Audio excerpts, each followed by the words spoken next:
Jelajahi cara baru mendapatkan informasi. Download Metro TV Extend sekarang. Kami lanjutkan diskusi malam hari ini bersama dengan Mas Guntur, Mas Uki, dan Mas Adi Prayitno. Saya ke Mas Adi Prayitno terlebih dahulu ketika memang pintu PSI dibuka selebar-lebarnya untuk Prabowo Subianto berkunjung pada pekan lalu. Apakah ini sebetulnya menunjukkan muara politik Presiden Jokowi di pemilu 2024? Mas Adi Prayitno. Saya yang termasuk mempercayai bahwa segala hal yang dilakukan oleh PSI, segala manuver dan orkestrasi politik yang dilakukan itu pastinya apa kata Jokowi. Itu PSI sendiri loh yang ngomong. Itu bukan asumsi dan bukan praduga-praduga. Bahkan untuk sesuatu yang sifatnya sensitif sekalipun, menerima Prabowo Subianto di kantornya PSI, saya kira itu adalah satu bentuk hasil komunikasi politik dengan Pak Jokowi. Itu kan dugaan-dugaan publik secara umum yang saya kira tidak bisa dibantah lah. Saya kira nggak ada soal, toh misalnya publik juga sudah melihat bagaimana sikap Pak Jokowi yang dinilai ambigu antara mendukung Ganjar Pranowo dan Prabowo Subianto. Itu hal lumrah lah dalam politik, itu satu ya Mas. Yang kedua, yang menarik itu ketika Bung Guntur Romli ini mengundurkan diri. Ini tentu sebagai bentuk gejolak di internal PSI yang memang sejak awal itu kalau melihat kecenderungan mazhab politiknya kan sangat berjarak dan bahkan sangat anti dengan Prabowo Subianto.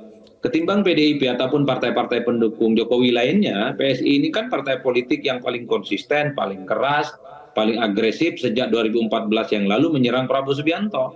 Tiba-tiba misalnya begitu hangat, terlihat punya chemistry, dan mulai ada tondo-tondo bahwa keduanya sangat mungkin berkoalisi. Ini yang sepertinya membuat kenapa Bung Guntur Romli itu ya iman politiknya harus mengundurkan diri dari PSI. Ada ketidaknyamanan misalnya di mana sebagai kader PSI yang sejak awal memang berhadapan-hadapan dengan Prabowo, tapi tiba-tiba harus kemungkinan mereka berkoalisi di 2024 ya. Yang ketiga Mas, satu hal yang menurut saya cukup prinsip, bahwa tidak mungkin seorang Guntur Romli ini mundur ujuk-ujuk tanpa ada alasan yang cukup jelas ya. Satu sisi memang Bung Guntur ini adalah ketua umum Ganjarian, tapi pada sisi yang lainnya rasa-rasanya sampai sekarang penilaiannya terhadap Prabowo Subianto itu tidak pernah berubah. Apapun judulnya Prabowo itu adalah sesuatu yang mesti ditolak.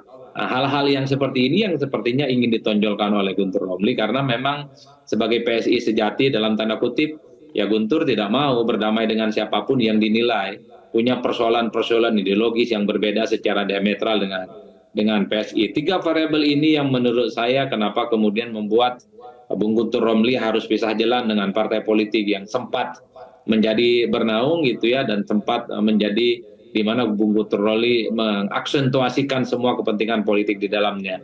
Saya kira di situ konteksnya, karena kalau kita membaca secara umum rata-rata pertemuan PSI dan Prabowo Subianto ini kan pada sisi yang lainnya adalah sebagai bentuk gemuruh dan kekecewaan politik PSI. Karena saat bertemu dengan Prabowo misalnya, setinggi langit memuji Prabowo, tapi pada saat yang bersamaan sangat terbuka ingin mengkritik PDIP. Bahkan ada satu kalimat dari Sis Grace misalnya, oh terima kasih Pak Prabowo sudah berkunjung ke kubu kami yang masih bocah ingusan tapi dikunjungi oleh Capres dan Menhan. Itu kan sebenarnya ingin mengkritik pernyataan PDIP beberapa waktu yang lalu menyebut Gibran anak ingusan misalnya. Itu adalah sindiran keras, apalagi ada kalimat lanjutan misalnya, kalau di sebelah datang ke tempatnya kalau perlu sambil merangkak. Wah, itu kan statement-statement yang menurut saya dialamatkan betul kepada PDIP.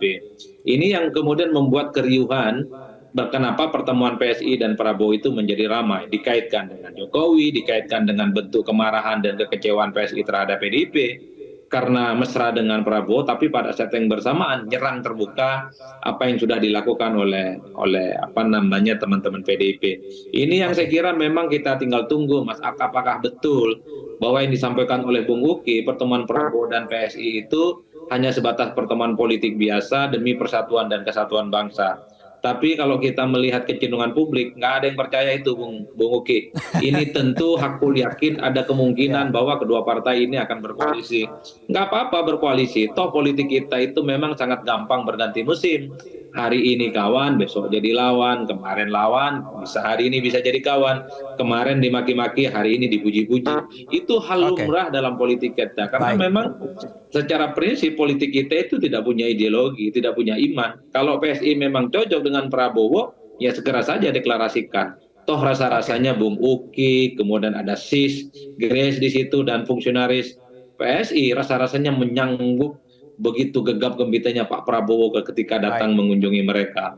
Saya kira Oke. tidak perlu nunggu waktu lama-lama Bung Guntur dan Bung Uki. Deklarasikan saja, bikin fakta integritas. Apalagi yang ditunggu? Sama PDIP Apalagi yang kecewa, ditunggu dukungannya oleh nggak diakui.